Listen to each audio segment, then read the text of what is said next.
ಪ್ರಿಯರೇ, ದಿನದ ಬದುಕಿಗೊಂದು ಕ್ರಿಸ್ತನ ಈ ದನಿ ನಮ್ಮೆಲ್ಲರಿಗೂ ಪ್ರೇರಣೆಯಾಗಲಿ. ಪೂಜಾ ವಿಧಿಯ ಸಾಧಾರಣ ಕಾಲದ 5ನೇ ವಾರ, ಫೆಬ್ರವರಿ 9, 2024 ಶುಕ್ರವಾರ. ಸಂತ ಮಾರ್ಕನು ಬರೆದ ಪವಿತ್ರ ಶುಭ ಸಂದೇಶದಿಂದ ವಾಚನ. 7ನೇ ಅಧ್ಯಾಯ 31ರಿಂದ 37ರವರೆಗಿನ ವಚನಗಳು. ಆ ಕಾಲದಲ್ಲಿ ಯೇಸು ಆ ಸ್ಥಳವನ್ನು ಬಿಟ್ಟು ಸಿದೋನಿನ ಮಾರ್ಗವಾಗಿ ದೆಕಪೋಲಿ ಪ್ರದೇಶವನ್ನು ಹಾದು ಗಲಿಲೆಯ ಸರೋವರದ ತೀರಕ್ಕೆ ಹಿಂದಿರುಗಿದರು. ಮಾತನಾಡಲಾಗದ ಒಬ್ಬ ಕಿವುಡನನ್ನು ಜನರು ಅವರ ಬಳಿಗೆ ಕರೆತಂದರು. ಅವನ ಮೇಲೆ ಕೈಗಳನ್ನಿಡಬೇಕೆಂದು ಬೇಡಿಕೊಂಡರು.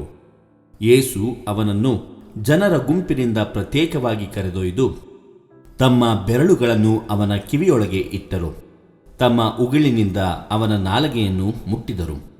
ಬಳಿಕ ಸ್ವರ್ಗದತ್ತ ಕಣ್ಣೆತ್ತಿ ನೋಡಿ ದೀರ್ಘವಾಗಿ ಉಸಿರೆಳೆದು ಎಫಾಥ ಎಂದರೆ ತೆರೆಯಲಿ ಎಂದರು.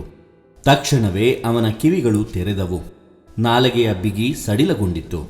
ಅವನು ಸರಾಗವಾಗಿ ಮಾತನಾಡತೊಡಗಿದನು. ಇದನ್ನು ಯಾರಿಗೂ ಹೇಳಕೂಡದೆಂದು ಯೇಸು ಜನರಿಗೆ ಕಟ್ಟಪ್ಪಣೆ ಮಾಡಿದರು. ಆದರೆ ಎಷ್ಟು ಹೇಳಿದರೂ ಕೇಳದೆ ಅವರು ಮತ್ತಷ್ಟು ಆಸಕ್ತಿಯಿಂದ ಈ ಕಾರ್ಯವನ್ನು ಪ್ರಚಾರ ಮಾಡಿದರು. ಎಲ್ಲರೂ ಆಶ್ಚರ್ಯಭರಿತರಾಗಿ, ಇವರು ಎಲ್ಲ ಕಾರ್ಯವನ್ನು ಚೆನ್ನಾಗಿ ಮಾಡುತ್ತಾರೆ, ಕಿವುಡರು ಕೇಳುವಂತೆಯೂ ಮೂಕರು ಮಾತನಾಡುವಂತೆಯೂ ಮಾಡುತ್ತಾರಲ್ಲ ಎಂದುಕೊಳ್ಳುತ್ತಿದ್ದರು. ಪ್ರಭುವಿನ ಶುಭ ಸಂದೇಶ. ಕ್ರಿಸ್ತರೇ ನಿಮಗೆ ಸ್ತುತಿ ಸಲ್ಲಲಿ. ಚಿಂತನೆ. ದೇವರ ಸಾಮ್ರಾಜ್ಯವನ್ನು ನಿರ್ಮಿಸುವ ಕಾಯಕದಲ್ಲಿ ನಮ್ಮನ್ನೇ ತೊಡಗಿಸಿಕೊಳ್ಳಬೇಕು. ಪ್ರಭು ಯೇಸುವಿನಲ್ಲಿ ಆತ್ಮೀಯರೇ, ಇಂದಿನ ಶುಭ ಸಂದೇಶ ನಮಗೆ ಕೆಲ ವಿಷಯಗಳ ಬಗ್ಗೆ ತಿಳಿಸುತ್ತದೆ. ತೆರೆಯಲಿ ಅಂದರೆ ದೇವರು ಸೃಷ್ಟಿ ಕಾರ್ಯದ ಸಮಯದಲ್ಲಿ ಎಲ್ಲವನ್ನೂ ತಮ್ಮ ವಾಕ್ಯದ ಮೂಲಕ ಸೃಷ್ಟಿಸಿದರು. ಎಲ್ಲವೂ ಅವರ ನೋಟಕ್ಕೆ ಅದು ಚೆನ್ನಾಗಿ ಕಂಡಿತು. ಹೀಗೆ ಶೂನ್ಯದಿಂದ ಎಲ್ಲವನ್ನೂ ಸೃಷ್ಟಿಸಿದರು. ಇಲ್ಲದುದರ ತೆರೆಯನ್ನು ತೆಗೆದು ಎಲ್ಲವನ್ನೂ ಇರುವ ಹಾಗೆ ಉಂಟು ಮಾಡಿದರು. ಎಲ್ಲವೂ ಅವರಿಂದ ಬಂದಿದೆ ಮತ್ತು ಅವರಲ್ಲಿಗೆ ತೆರಳುತ್ತದೆ. ಎಲ್ಲದರಲ್ಲಿ ಭಗವಂತನ ಪ್ರೀತಿ ಇದೆ.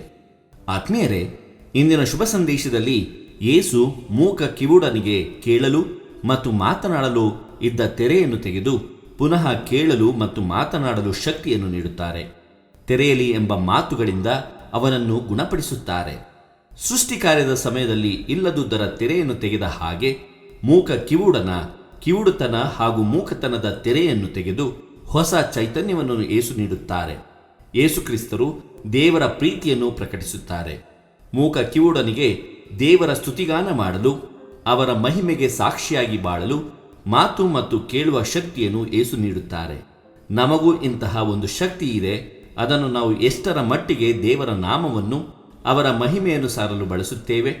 ಯೇಸುವು ನಮ್ಮನ್ನು ಮುಟ್ಟಿ ತೆರೆಯಲಿ ಎಂದು ಹೇಳಬೇಕಾದ ಸಂದರ್ಭ ಬಾರದೆಂದು ಎಚ್ಚರ ವಹಿಸೋಣ. ಆತ್ಮೀಯರೇ, ಯೇಸು ಕ್ರಿಸ್ತರಿಗೆ ಸಾಕ್ಷಿಗಳಾಗಿ ಬಾಳಬೇಕು.